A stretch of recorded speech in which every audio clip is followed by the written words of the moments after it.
Enrique de la Madrid, qué gusto saludarte. Eloy, el gusto saludarte y sobre todo en persona después de que te leo en tus columnas y te sigo. Hombre, pues qué malos hábitos tienes, Enrique. No, bueno, yo creo que es bueno, así escucho diferentes opiniones y aprendo, y además yo creo que es la manera de escucharnos, ¿no? Mutuamente. Es una fauna extraña el político mexicano, ¿eh? Pues hay de todo, ¿no? Hay de todo. Yo creo que hay variedad, como en cualquier otra actividad. ¿Hay diferentes especies? Ah, claro que sí, pues yo creo que no puedes decir los empresarios o los académicos o los periodistas. ¿Los nuevoleoneses? Yo creo que tampoco, yo creo que también hay ¿Tampoco? diferentes. No, yo creo que no. Yo creo que ¿No lo todos... sientes como un cuerpo homogéneo, así, que de estamos siempre manera. combatiendo al centro? No, bueno, tienen su personalidad y tienen sus ideas, pero también es una sociedad que está modificándose, está llenándose también de gente que viene migrando de otras partes del país, y por lo mismo también está en transformación. Ahora llegan algunos hasta de otras partes del mundo. No, yo creo que el mundo no es estático y nos estamos transformando. Pero eso nos provoca también más servicios básicos, no tenemos agua y de por sí parió la abuela, como dicen. Llega gente de Zacatecas, viene gente de San Luis. ¿Cómo vamos a abastecer a toda esta población que migra de una región del país a otra si no tenemos las condiciones? Pues hay que trabajar en ellas. A ver, es inevitable, la migración es inevitable y normalmente la gente se mueve a donde hay oportunidades de trabajo. Y si aquí hay oportunidades, pues la gente tiende a migrar. Lo que hay que buscar entonces es cómo dotar de servicios, que la gente llegue y pague sus impuestos para que reciba los servicios. Pero es inevitable, donde hay desarrollo, llega la gente. Oye, Tesla, ¿nos beneficia o va a terminar siendo un caos? No, yo creo que absolutamente beneficia. México necesita irse moviendo también de la manufactura tradicional a la manufactura de vanguardia. Lo nuevo van a ser también los coches eléctricos, sí. El tema de las baterías.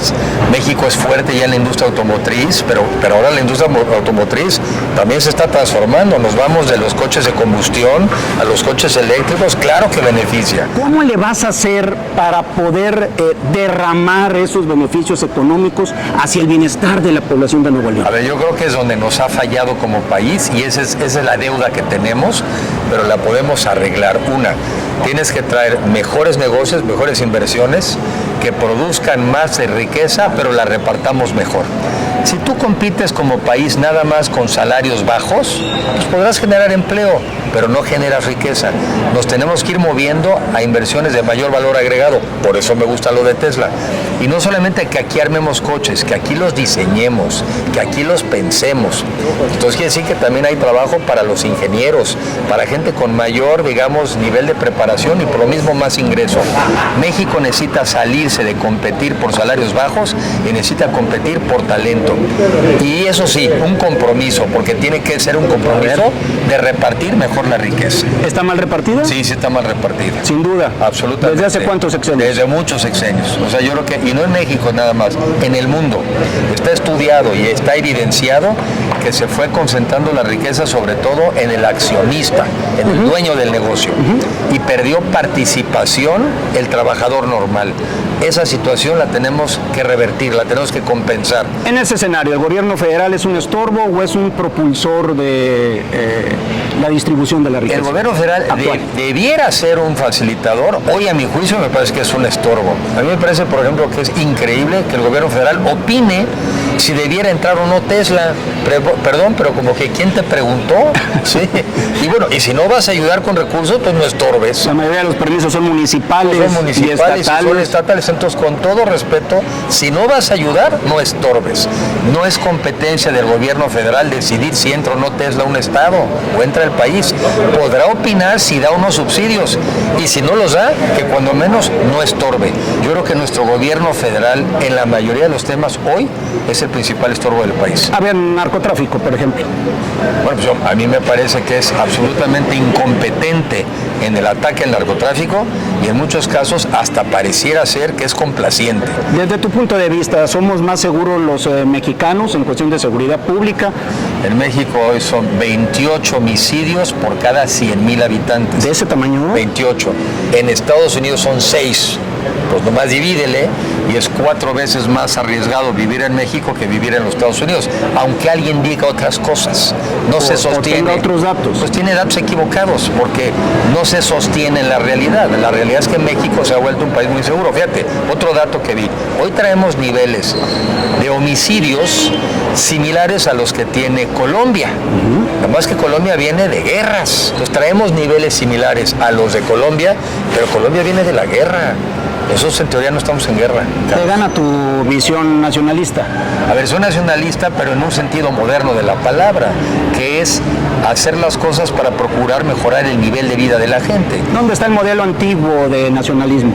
Pues este tema de pensar que el nacionalismo es que el gobierno tiene que ser dueño de Pemex y que no puede haber inversión privada en la energía y que la energía eléctrica la tiene que conducir el Estado. Esa me parece que es una visión vieja, obsoleta e inútil, porque no rinde beneficios ni bienestar para los mexicanos. Es un discurso, en mi juicio, trasnochado. ¿Entonces cerramos Pemex? Yo creo que lo que hacemos es que lo limitamos a las cosas que le toca hacer, pero por ejemplo, te doy un dato que es muy impresionante. En el 2018, los mexicanos perdíamos $4 por refinar un barril de petróleo. Perdíamos $4. Hoy perdemos $35. Hombre, qué actitud tan nacionalista. Ah, qué interesante. Hoy perdemos 7 veces más. Sí. Seguramente es la manera como se defienden los intereses del país. Absurdo. Sin contar el problema de la contaminación, acabamos de tener o de padecer los nuevoleoneses un problema con la refinería de Cadereyta. No, a ver, entonces a mí me parece ridículo un gobierno que dice no le voy a meter subsidio a una fábrica que va a producir baterías en México, pero sí estoy dispuesto a perder dinero de los mexicanos en Pemex, porque eso sí es ser nacionalista. A ver, a mí que me la expliquen. ¿Pero qué harías tú, por ejemplo, en un caso como el de Cadereyta? ¿Cierras la refinería? ¿Cierras algunos de las fumarolas estas que necesitan repuesto? Bueno, a ver, ¿qué harías? Un ejemplo muy claro, la Ciudad de México. Teníamos una refinería en Azcapotzalco. Sí, claro. Pues ya no la tenemos, porque llegó un momento en que la ciudad también ya llegó y rodeó a una refinería. Llega un momento en que es inconsistente pues tener ese tipo de inversiones con una ciudad de este nivel, una ciudad de 5 millones de habitantes, una ciudad que además está compitiendo por traer mejores inversiones a este sitio. Entonces sí, a ver, la vida te cambia y tienes que hacer un análisis, es decir, ¿es consistente o no tener una refinería tan cerca de la ciudad de Monterrey? A ver, para acabar pronto, ¿reubicarías la refinería de Cadereyta? A ver, como otra vez en la Ciudad de México, mucha de la industria que teníamos adentro de la Ciudad de México se desplazó y se salió. Y la mano de obra que va a dejar de cobrar ahí en Cadereyta y todo un pueblo que está arropado por la refinería de Cadereyta, ¿qué vamos a hacer? A ver, varias cosas. Primero había que ver hasta dónde puedes modernizar esa propia refinería, ¿no? Ya. O sea, hacer inversiones para que sea más eficiente de entrada. Seguramente también si estamos utilizando o no los combustibles o los energéticos adecuados. Hoy en día en México estamos refinando petróleo pesado y una tercera parte de ese barril de petróleo se vuelve chapopote, se vuelve combustible. Pero sí, si me apuras, si el bienestar de la mayoría de la población está en riesgo, pues a veces también tienes que reubicar muchas de esas inversiones. Y a mucha de la gente que trabaja de ahí, pues también tienes que ayudarle a desplazarse. A ver, a cambio de eso, pues están llegando los Teslas, ¿no?, del mundo. Y llegarán nuevas inversiones, y llegarán inversiones, vamos por inversiones también limpias, y busquemos que los trabajadores mexicanos no se tengan que ir de las ciudades. Va a estar automatizado, ya no van a necesitar tanto mano de obra, va a haber aquí hordas de desempleados ocupando la calle. ¿Esa visión apocalíptica también la tienes tú? Puede pasar, o sea, si nosotros en México, no, sí puede pasar.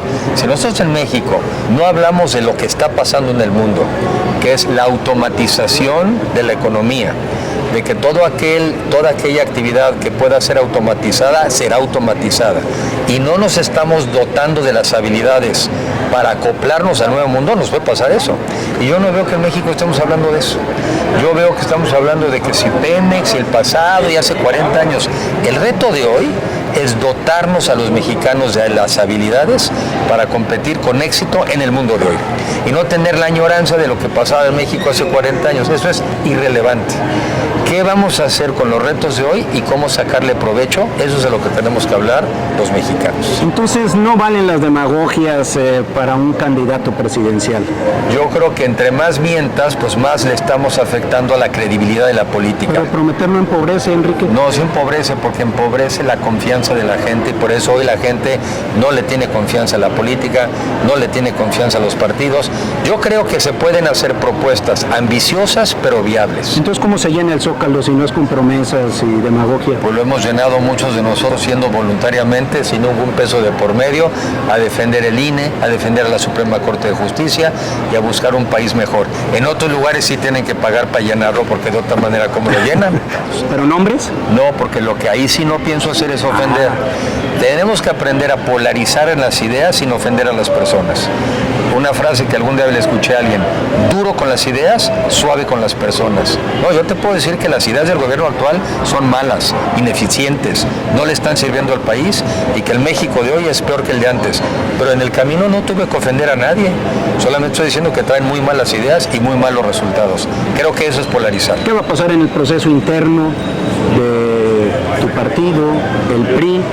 ¿Y qué plan con las alianzas que se están ahí como nubarrones viendo a lo lejos? A ver, a mí lo que yo veo como viable en México es la construcción de una alianza amplia entre los partidos de oposición y la sociedad. Juntos tenemos que trabajar para cambiar a este gobierno y retomar un rumbo para un México mejor, más justo y que distribuya mejor, en democracia y con libertades. Y si hacemos ese frente amplio y lo hacemos con la sociedad, no hay manera de que no ganemos. Hay que quitar esta idea de que Morena es inevitable que va a ganar. Si fuera inevitable, ¿por qué le están queriendo pegar al INE? ¿Por qué quieren pegarle al árbitro? Porque en el fondo saben y tienen otros datos que pueden perder. Y a nosotros lo que nos corresponde es aprovechar esta coyuntura para hacer una buena propuesta de país, del pasado lo que servía, del presente también, pero sobre todo trabajar para el México del futuro. El mundo cambia tan rápido hoy que las ideas de hace 50 años, francamente, en el mundo de hoy no sirven de nada. ¿Cabrito o pescado? Cabrito. Mezcal o... ¿Si es de aquí mejor? Mezcal o cerveza. Ah, la cerveza me encanta. Me gustan los dos, pero me gusta la cerveza. Sí, bueno, ya nosotros ya no la tenemos, la cerveza ya nos la ganó Jaime. Bueno, ya la compró, aquí la siguen produciendo. No vayan a dejar que se las lleven, que dizque donde hay agua. ¿No? Porque aquí habrá agua suficiente si además hacemos algo importante, que es, hay que tecnificar el campo mexicano. El 70% del agua en el mundo, y en México también, se usa en el campo. Queremos agua para la ciudad, pues tecnifiquemos el campo de Nuevo León, como tenemos que tecnificar el campo en el resto del país. México es un país cada vez más urbano, pero todavía en México hay mucha parte también rural. Y lo que es una realidad es que cada vez necesitas menos gente en el campo para producir más alimentos.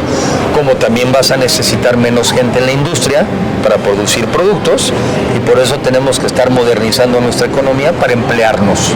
Pero el campo en México cada vez puedes producir más con menos gente, y entonces, bueno, por eso nos venimos a las ciudades, porque vemos oportunidades, porque hay empleo, y el reto es que este empleo cada vez sea mejor, más digno y de mayor calidad. Regresaste de la escuela de gobierno John F. Kennedy de Harvard.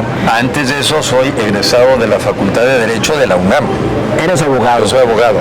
Por presión paterna. Pues por presión. Seguramente. No, a ver, presión paterna nunca recibí, pero influencia paterna sí. Sí, desde luego. Influencia, además sí. es uno de los grandes, fue uno de los grandes constitucionalistas, tu papá, y sobre todo un reformador del 115 que tanto nos llega al corazón a los nuevoleoneses. Así es. Y creo que llegamos otra vez a una época donde yo creo que es cada vez más municipio, más estado, más ciudadanía y menos presidencialismo. O sea, necesitamos realmente vivir nuestra federación de verdad. ¿Me estás diciendo una realidad o un sueño? No, te estoy diciendo a donde tenemos que ir. Al revés, hoy en día no cabe en el mundo de hoy ni en la sociedad de hoy estas visiones de caudillos. ¿El presidente es anacrónico? Como ejerce el poder, sí. Definitivo. Absolutamente. Si quieres hablar de polarización, sí. Es una visión anacrónica de ejercer el poder. Es una visión de aprobar proyectito por proyectito. Ya aprobé tu proyecto. ¿Por qué aprobé tu proyecto? Fíjate, este Tesla que nos genera así tanto ruido, nomás para ponerlo en su proporción, Tesla es el equivalente a un mes de remesas en México. ¿Y quién anda discutiendo si entran o no las remesas? Tesla es un mes de remesas en México. El gobernador de Nuevo León, ¿qué opinión te provoca? No, pues es un joven aguerrido, es un joven echado para adelante, y me parece que mostró que también hizo política de una nueva forma, mucho también en redes sociales, donde le permitió llegar al poder y de un estado muy importante, ¿sí? Y es una nueva generación de políticos y la política es así, también se va alimentando de nuevas generaciones y de nuevas visiones de país. ¿Es la era de los jóvenes en la política? Y de otros no tan jóvenes, tenemos un presidente de prácticamente 70 años, ¿no? Entonces, pues es una mezcla, yo no creo si jóvenes o viejos, yo creo más bien en mezclarnos y mezclar experiencia, visión y sobre todo buscar el bien del país. A tus 55 años. 60. Ah, mira, 60. Adrede lo hice, no va. 60, sí, lo hizo Adrede. 60 años. 60 años. Bueno, estoy más joven que los de 80, y evidentemente mucho menos joven que los de 25 o 30, pero con suficiente experiencia para también saber qué se puede, qué no se puede y a dónde ir. El PRI. El PRI se tiene que sumar y ser parte de una alianza porque ahorita a nadie nos alcanza solos. Y por eso ahorita le pido a la gente, no se enfoquen en los partidos, enfóquense en la alianza y en las personas. Porque lo que está en juego es el futuro del país y eso va a depender de cada uno de nosotros. Ahorita no es el tiempo de los partidos políticos, es el tiempo de la sociedad y de las personas. ¿Qué candidato de Morena sientes más cómodo para ti? ¿Sheinbaum o Ebrard? Yo lo que digo un poco en la pregunta cuando me dicen ¿con quién te gustaría el contrincante? Yo diría con el mejor de ellos. Porque si no va a ser, ¿por qué? Porque entonces quiere decir que en México, en cualquier escenario, obtendría algo bueno. O sea, si los mejores compiten o competimos, ya de entrada, entonces el país ganó. Que hay un catálogo de temas muy grandes que queremos preguntarte y cuestionarte, ¿por qué no los nuevoleoneses? Claro que sí. Gente muy aguerrida también nosotros, sí lo sé, llevo aquí 4 años, ya los conozco, ya en medio me defiendo. Gracias, Enrique. Gracias a ti, gracias por la oportunidad. Muchas gracias. Nos vemos. Gracias.